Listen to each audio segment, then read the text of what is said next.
When you're practicing solution-focused brief therapy, especially when you're beginning to learn this approach in the early stages of your work, there's a really, really important thing you need to know, and that is, what do I do to stop the problem from overtaking the session? So that's what this video is about. I'm going to show you how to notice when the problem is trying to overtake your session, and then what to do about it to make sure you can continue to have a conversation that is building towards the future your client wants to achieve.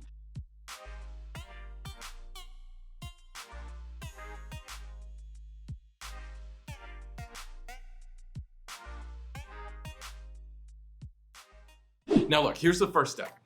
Oftentimes when you're first starting with this approach, and I know this because I get emails from people like all day, every day. Like I literally get hundreds of emails a day from people asking me things about solution-focused therapy. And one of the most common questions people ask me is, what do you do with clients that can't answer your questions, won't answer your questions?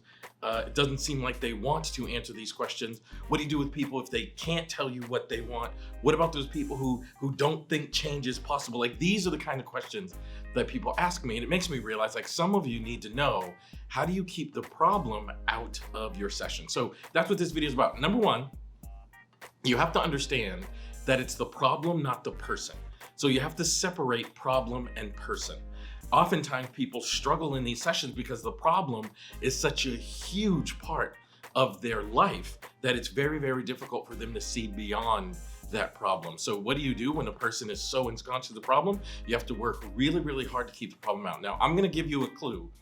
Here's how you know when the problem is beginning to overtake your session. And it's when the client uses words like always and never.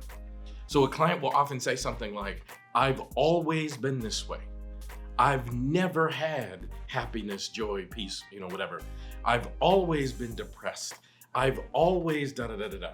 I've never been able to do that. Whenever someone uses words like always and never, you know that that is a falsehood, that is the problem talking, and there are exceptions to that always and never. So in solution focus, originally there was this idea called exceptions, and exceptions are times when the problem is not present. And I would actually go a step further. My friends from London at an organization called Brief, they stopped really focusing on exceptions. They started focusing on something called instances. And instances are times when your desired outcome has been present in your past. So when someone says, I've never been happy, then that must mean at some point in your life, happiness showed up. It might not have been there for a long time, and it might not have been like huge happiness when it showed up, but it must have been there at some point. So when a client says, I've never been happy, that's your indicator that the problem is beginning to try to take over the session.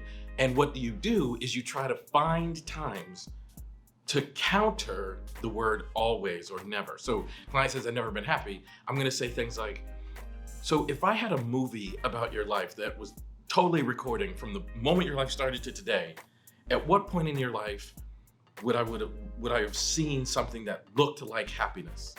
And then you'll often get answers like, well, when I was 12, I got a great Christmas gift, right? And then you can say, like, what was about the Christmas gift that you enjoyed? And they'll say, oh, it was a bicycle. I really wanted a bicycle. And I remember smiling and laughing as I rode my bicycle around the neighborhood, having fun with my friends.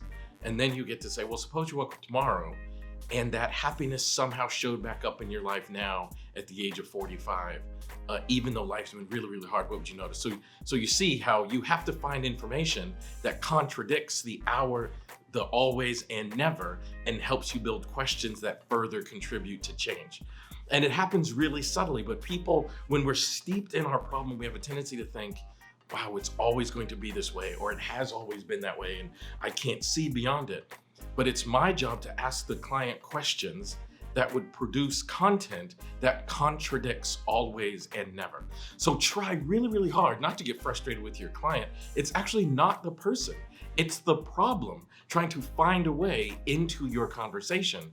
And the pathway the problem uses usually is associated with these words always and never. So I want you to work really, really hard to, when you hear a word like always and never, you gotta know that behind those words are instances that contradict the always or never. And you can pry and you can persist and you can ask questions that help the client identify, well, wait a minute, there was this time where my partner and I got along, or hold on one second. There was this moment where I felt like a little bit more of my best self, or there was this point in my life where I felt like things were just a bit more looking up. And then once you do that, it becomes very, very difficult for the problem to find its way back in, because then the client starts realizing, wait a minute, I'm better than I thought I was. And once you start that happening, then the road towards change is much more clear. So I hope this helps, because this is really important to know. When the problem is taking over, it's not the person, it's just the problem. And the way to keep it out is to find contradictory information to stop those horrible alwayses and nevers.